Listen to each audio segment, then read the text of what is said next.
بسم اللہ الرحمن الرحیم۔ السلام علیکم پیارے بچوں، ہمارا رب کون ہے؟ آئیے اس سوال کے جواب کو جاننے کے لیے آپ میرے ساتھ ایک ایسے میدان میں چلیں جہاں قدرتی مناظر ہوں، جہاں پھول ہوں، جہاں تتلیاں ہوں، جہاں درخت ہوں، جہاں پہاڑ ہوں، اور ہم اس کھلے میدان میں جا کر اپنے رب کو پہچاننے کی کوشش کرتے ہیں، اپنے رب کے بارے میں جاننے کی کوشش کرتے ہیں۔ ہمارا رب کون ہے، کیسا ہے، کہاں ہے، یہ سارے سوالات کے جوابات ہم دیکھتے ہیں۔ ہمارا سب سے پہلا سوال یہ ہے، ہمارا رب کیا واقعی موجود ہے؟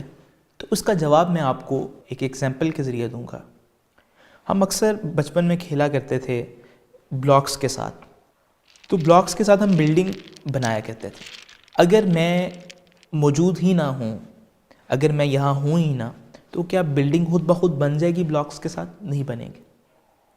اسی طرح اس سے ہمیں بات سمجھ لینی چاہیے کہ یہ درخت خود بخود نہیں بن سکتا، یہ اتنا بڑا پہاڑ کا بلاک یہ خود بخود نہیں بن سکتا، یہ دنیا کا یہ جو بلاکس جڑے ہوئے ہیں یہ خود بخود نہیں، کوئی جوڑنے والا ہے۔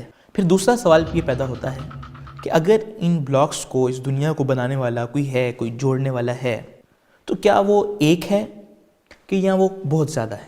اب وہ ایک ہے یا بہت زیادہ ہیں، اس سوال کا جواب بھی میں آپ کو یہ بلاکس والی مثال سے ہی دوں گا۔ جیسے کہ میں ہوں اور مجھے دیکھنے والے آپ میں سے کوئی بھی ہو، علی ہو، زہرا ہو، ابو بکر ہو، عثمان ہو، کوئی بھی ہو، اور میں اور وہ مل کر ہم بلاکس کے ساتھ ایک بلڈنگ بنانا چاہتے ہیں، تو وہ ہاریزونٹل بنانا چاہتا ہے اور میں ورٹیکل بنانا چاہتا ہوں۔ تو ہم دونوں مل کے بیٹھے ہیں، تو ہم بنانا چاہ رہے ہیں۔ جب ہم دونوں الگ الگ چیزیں چاہ رہے ہیں تو کیا وہ بلاکس کی کوئی بلڈنگ بن پائے گی؟ نہیں بن پائے گی۔ اسی طرح اگر اس دنیا کو بنانے والے دو ہوتے یا دو سے زیادہ ہوتے تو یہ دنیا بھی بن نہ پاتی۔ ایک رب کہتا کہ مجھے سورج بنانا ہے رات کے لیے، دوسرا رب کہتا مجھے سورج بنانا ہے دن کے لیے۔ اسی طرح آپ کئی مثالیں، کئی چیزیں لے سکتے ہیں کہ ایک رب کہتا مجھے فلاں کرنا ہے، ایک رب کہتا مجھے فلاں کرنا ہے۔ تو مجھے بتائیں اور یہ سوچیں کہ پھر یہ دنیا کیسے چلتی؟ یہ دنیا بن ہی نہ پاتی۔ تو یہ چیز ہمارے سمجھنے کے لیے ہے کہ سب سے پہلی چیز یہ ہے کہ رب کوئی ہے جس نے کوئی چیز بنائی ہے، اور دوسری چیز یہ ہے کہ وہ بنانے والا ایک ہے۔ آئیے اب ہم یہ جاننے کی کوشش کرتے ہیں کہ وہ جو ایک ہے وہ کون ہے، کیسا ہے، کیا ہم اس سے مل سکتے ہیں اور ہم اس سے کیسے باتیں کر سکتے ہیں۔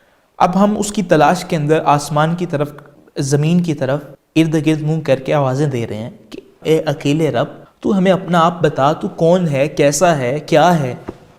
تو ہمارے رب نے اپنا مائی سیلف ایسے لکھ کے اپنے ایک فیوریٹ شخص کے ذریعے ہمیں پہنچایا، اور وہ مائی سیلف ایسے بالکل زیادہ بڑا نہیں ہے، مختصر سا ہے۔ اس کا پہلی جو لائن ہے وہ ہے قل هو اللہ احد، کہ اے پیارے نبی، آپ ان لوگوں کو جو مجھے ڈھونڈ رہے ہیں، جو آوازیں دے رہے ہیں کہ ہمارے رب تو کون ہے، ان کو بتا دیں کہ وہ اللہ ہے اور وہ ایک ہے۔ یعنی اس سے پتہ چلتا ہے ہمارے رب کا نام اللہ ہے۔ دوسری چیز اللہ الصمد، اللہ بے نیاز ہے۔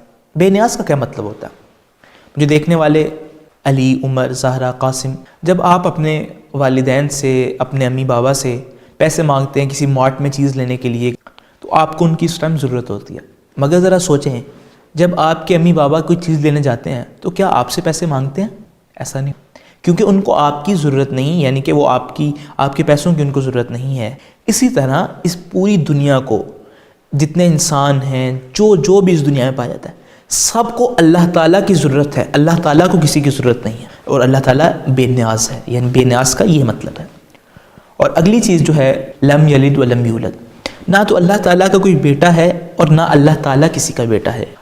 یہ جو والدین کا رشتہ ہے، باپ بیٹے کا رشتہ ہے، ماں بیٹے کا رشتہ ہے، یہ سب اللہ تعالیٰ نے انسانوں کے بنائے ہیں، مخلوقات کے بنائے، اللہ تعالیٰ کے خود کے نہیں ہیں۔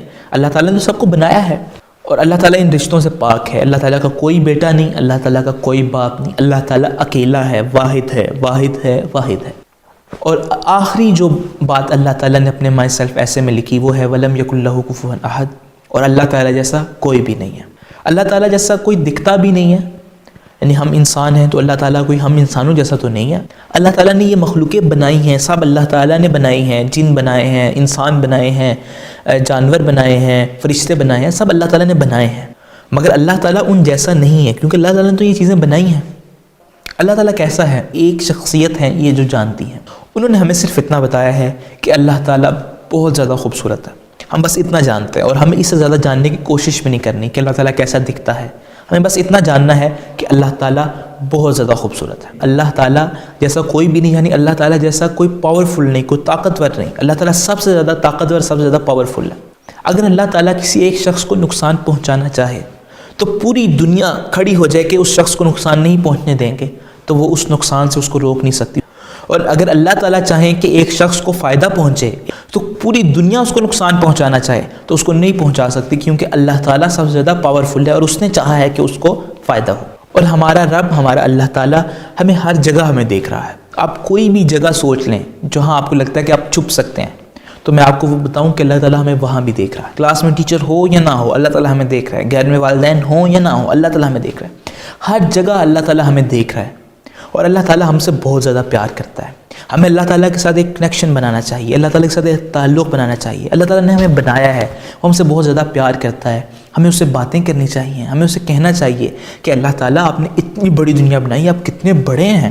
اللہ تعالیٰ آپ نے کتنا خوبصورت پھول بنایا، کتنے خوبصورت نظارے بنائے، آپ کتنے خوبصورت ہیں اللہ تعالیٰ۔